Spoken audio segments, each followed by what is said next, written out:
Regional director municipality Anantapur నుండి Proddatur municipal commissioner గారి పైన విచారణకు వచ్చేసి ఏర్పాటు చేస్తూ నాకు నోటీసులు పంపించున్నారు. 2 రకాల ఆరోపణల పైన నా ఈ 2 రిప్రజెంటేషన్స్ పైన ఈరోజు ఆయన ఎంక్వైరీకి ఆల్ఫర్ చేసినాడు. లోపలికి వెళ్ళి చూస్తుండగానే నేను షాక్ అయ్యే పరిస్థితి. మున్సిపల్ కమిషనర్ పైన నేను ఎంక్వైరీకి కంప్లైంట్లు చేస్తే మున్సిపల్ కమిషనర్ను పక్కన పెట్టుకొని రీజనల్ డైరెక్టర్ గారు ఎంక్వైరీ చేస్తానంటాడు. ఇది ఎట్ల పద్ధతి అండి మీకు అంటే, నా ఆఫీసులోకి మీరు ఎప్పుడైనా రావచ్చని మళ్ళా మభ్యపెట్టే మాటలు మాట్లాడుతూ ఉన్నాడు. అవినీతికి మరో అవినీతి తోడైన పరిస్థితులు కనపడినాయి నాకు లోపల. అయినప్పటికీ కూడా ప్రొద్దుటూరులో మున్సిపల్ కమిషనర్ గారు చేసిన అవినీతికి సంబంధించి దాదాపు 30 కోట్ల రూపాయల అవినీతి జరిగింది ప్రొద్దుటూరు మున్సిపాలిటీలో. అంతా ఆమె తినిందని నేను చెప్పలేను, కానీ తినడానికి మాత్రం దారులు ఏర్పాటు చేసింది. అందులో ఆమెకు కూడా వాటా ఉందని చెప్పేసి ఆయనకు చెబుతూ రాతమూలకమైన స్టేట్మెంట్ ఒకటి ఆమెకు ఇచ్చేసి వచ్చాను. ఆయన రీజనల్ కమిషనర్ గారికి ఇచ్చాను. నా స్టేట్మెంట్ ప్రకారం అయితే కోవిడ్ టైంలో రకరకాల ఎక్విప్మెంట్స్ కొన్నారు. అవేవి ఇప్పుడు మున్సిపల్ ఆఫీసులో కనిపించడంలా. ఏదో ప్రజలకు శానిటైజేషన్ చేయాలా, రోగ నిరోధక శక్తి పెంచాలనే దానికి వాటి మీద బిల్స్ సక్రమంగా లేవు. అలాగే రిటైర్ అయిపోయిన ఎంప్లాయీస్ కూడా కొనసాగుతున్నారు. సంబంధం లేని ఎంప్లాయీస్ ఇక్కడికి వచ్చి పనిచేసుకుంటూ ఉన్నారు. మున్సిపల్ ఎడ్యుకేషన్ డిపార్ట్మెంట్లో ఉండేవాళ్ళు అట్లా. అలాగే నోట్ పుటప్ చేయడానికి మీడియేట్ చేసేవాళ్ళు చాలామంది ఉన్నారు. వాళ్ళకి ఉండబడిన ఎంప్లాయీస్ని ఎవరిని సక్రమంగా పనిచేయడంలా. ఒక మున్సిపల్ పర్మనెంట్ ఎంప్లాయీని 60-70 వేలు జీతం ఇచ్చే ఒక మున్సిపల్ ఎంప్లాయీని తీసి డ్రైవర్గా పెట్టుకొని ఆయనకు రెగ్యులర్గా ప్రజలకు పనిచేయనీకోకుండా ఆయనకు జీతం మున్సిపల్ ఎంప్లాయీ రెగ్యులర్ జీతం ఇస్తూ 10,000 ఇవ్వాల్సిన డ్రైవర్ జీతం ఆమె మళ్ళీ వేరే పేరు పెట్టేసి డ్రైవర్ డబ్బులు కూడా వసూలు చేసుకుంటాను. ఎంత హీనంగా నీచంగా దిగజారిపోయిందంటే మున్సిపల్ కమిషనర్ అంత దిగజారిపోయింది. ఇట్లా ఒక్కొక్క కౌంట్ తీసుకుంటా పోతే కనీసం 1 గంట పడుతుంది ఆ వివరాలన్నీ చెప్పడానికి. మేము ప్రొడ్యూస్ చేసిన ఎవిడెన్స్ అయితే మెటీరియల్ విట్నెసెస్. ఆమె మున్సిపల్ ఆఫీసులో ప్రైవేటు ఫంక్షన్స్ చేయకూడదు అనేది మ్యాండేట్ రూల్. ఈ మధ్యకాలంలో గుంటూరు జిల్లాలో 2 మున్సిపల్ కమిషనర్లు అట్లా చేస్తే వాళ్ళని సస్పెండ్ చేసినారు. 2019 డిసెంబర్ నెలలో రాజమల్లు శివప్రసాద్ రెడ్డి అని లోకల్ ఎమ్మెల్యే అనేది బర్త్డే ఫంక్షన్ చేసింది. బర్త్డే ఫంక్షన్ చేయడానికి ఆమెకు ఎటువంటి అనుమతి లేదు, అది ప్రైవేట్ ఫంక్షన్. ఆ ఫంక్షన్ మున్సిపల్ ఆఫీసులో తన ఛాంబర్లో కేక్ కట్టింగు మిగతా వ్యవహారాలన్నీ municipal employees plus private persons అంతా కలిపి చేసుకున్నారు. ఇదొక దారుణం. రెండవది, మున్సిపల్ కమిషనర్ గారు మున్సిపల్ ఎంప్లాయీస్కి ఏవైనా వేతనాలు కానీ లేదంటే అరియర్స్ కానీ బకాయిలు కానీ పెంచిన జీతాలు కానీ బోనస్లు కానీ చెల్లించాల్సి వస్తే చెక్కు రూపంలో మాత్రమే చెల్లించాలి. కమిషనర్ గారు ఎమ్మెల్యే గారు క్యాష్ అంతా అట్లా తన ముందు పెట్టేసుకొని లక్షలకు లక్షలు మేము ఇస్తున్నామని ఆయన తన సొంత డబ్బులు ఇచ్చినట్లుగా జగన్మోహన్ రెడ్డి ఇస్తున్నాడు, నేను క్యాష్ పంచుతాను అని చెప్పి ఆయన ప్రకటించుకోవడము, అదేదో పొలిటికల్ ప్రోగ్రామ్ లాగా చేయడము.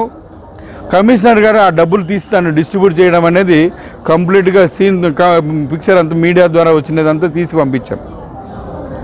అట్లా 3 సందర్భాల్లో చేశారు. నిన్నటికి నిన్న మున్సిపల్ కమిషనర్ గారు మార్కెట్లో రూములన్నీ బాగా కూల్చేసినారు. అవి తిరిగి మళ్ళీ సర్దుబాటు చేయడానికి ఆల్టర్నేటివ్గా ఈయన ఒక 50 లక్షల డబ్బులు ఇస్తా ఉన్నాను అని చెప్పేసి ఎమ్మెల్యే గారు చెప్పినారు. అట్లా ఇవ్వడానికి మున్సిపల్ కమిషనర్ గారు స్వీకరించడానికి ఎక్కడా మున్సిపల్ యాక్ట్లో నిబంధనలు లేవు. అదేదైనా ఉంటే తను ప్రైవేట్గా నిర్మాణం చేసేసి చేసుకోవాల్సిందే, కానీ ఇది అఫీషియల్ ప్రోగ్రామ్ లాగా మార్చి చేసుకోవడానికి లేదు.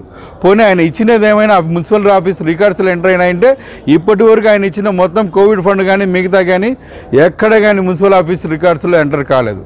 అంత అనామతిగా జరుగుతుంది. అంటే మున్సిపల్ ఆఫీస్ అనేది ఎక్కడ ఒక లెక్కాచారం లేని లెక్కా జమ లేని వ్యవహారాలన్నీ నడిపిస్తూ ఉంది. కమిషనర్ను ఎమ్మెల్యే గారు ఏమి చెబితే చేయడానికి అయిపోయింది. నిన్నటికి మొన్న నందం సుబ్బయ్య హత్య కేసులో మొట్టమొదటిసారి నేను ఎంప్లాయీని తను చెప్పుకోవడానికి ఒక ప్రయత్నం చేసింది, కానీ అప్పటి వరకు ఆమె వైఎస్ఆర్సీపీ కార్యకర్తలాగానే వ్యవహరించింది. ఆ ప్రకారమే అన్ని కార్యక్రమాలు నిర్వహిస్తూ వస్తూ ఉంది. ఇంత దారుణమైన పరిపాలన చేస్తాన మున్సిపల్ కమిషనర్ పైన మాకు దొరికిన కాడికి రికార్డు తీసుకొచ్చి ఇచ్చాము.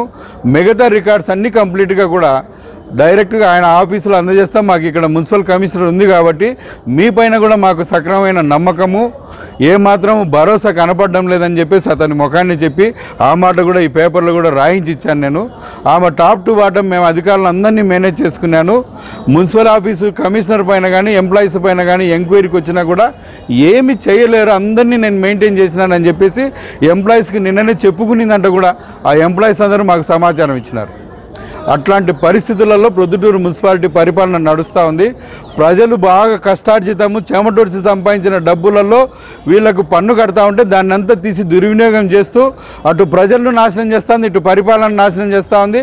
మొత్తం ప్రొద్దుటూరుని అస్తవ్యస్తంగా తయారు చేస్తూ ఉంది. ఆమె ఖచ్చితంగా ఆమె పైన చట్టపరమైన చర్యలు తీసుకోవాలని చెప్పేసి అక్కడ అధికారికి డిమాండ్ చేసినాను. మీడియా ద్వారా కూడా మీ ద్వారా కూడా వాళ్ళకు తెలియజేస్తా ఉన్నాను. వ్యక్తిగతంగా చేశాను, పార్టీ తరఫున చేశాను, ఏపీ హ్యూమన్ రైట్స్ కౌన్సిల్ తరఫున చేశాను.